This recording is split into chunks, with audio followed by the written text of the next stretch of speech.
বেশি যাচ্ছি 2,30,000। এটা করতে আর আসবো না ভাই।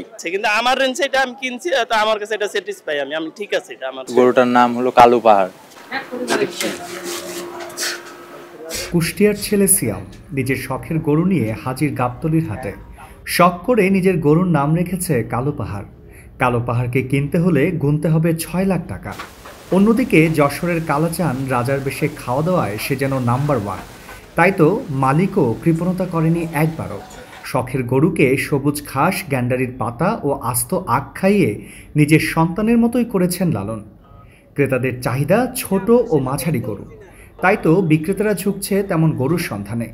বিক্রেতাদের সাথে দরদামের তারতম্য লক্ষ্য করার মতো। বেশ ঘোরাঘুরির পর কাঙ্ক্ষিত গরু পেয়ে অনেক ক্রেতাই আবার খুশি মনে ফিরছেন বাড়ি। গাবতলীতে জমতে শুরু করেছে পশুর হাট। কুরবানির ঈদকে কেন্দ্র করে দেশের বিভিন্ন প্রান্ত হতে গরুর পাইকারদের আনাগোনায় সরব হতে শুরু করেছে গরুর বাজার। দূর দূরান্ত থেকে আগত বিক্রেতাদের ধারণা ছুটির দিনগুলোতে বাড়তে পারে বেচাকেনা। 1-2 দিনের মাঝে গরুর সরবরাহ বাড়বে বলেও জানান তারা। বেশি বলতে আমার কাছে এইটা কেনার পরে মনে হয় না আমার কাছে ঠিক আছে। আমারটা দিয়ে আমি বলতে পারি ঠিক আছে না। এখন অন্য ব্যাপারী আছে এত বেশি চাচ্ছে, সেটা আমার রেঞ্জে নাই, সেই হিসাবে বেশি ওরা চাচ্ছে। কিন্তু আমার রেঞ্জে এটা আমি কিনছি, তো আমার কাছে এটা স্যাটিসফাই আমি ঠিক আছে। এটা আমার গরুটার নাম হলো কালো পাহাড়। গরুটার আমরা দাম চাচ্ছি মনে করেন 6 লাখ। এখন আমরা যদি মনে করেন আমাদের দামের সাধ্য, মানে আমাদের যদি মন মতো দাম হয় তাহলে গরুটা আমরা ছাড়বো। দাম দেয় 28-32, এটি দাম দেয় 22।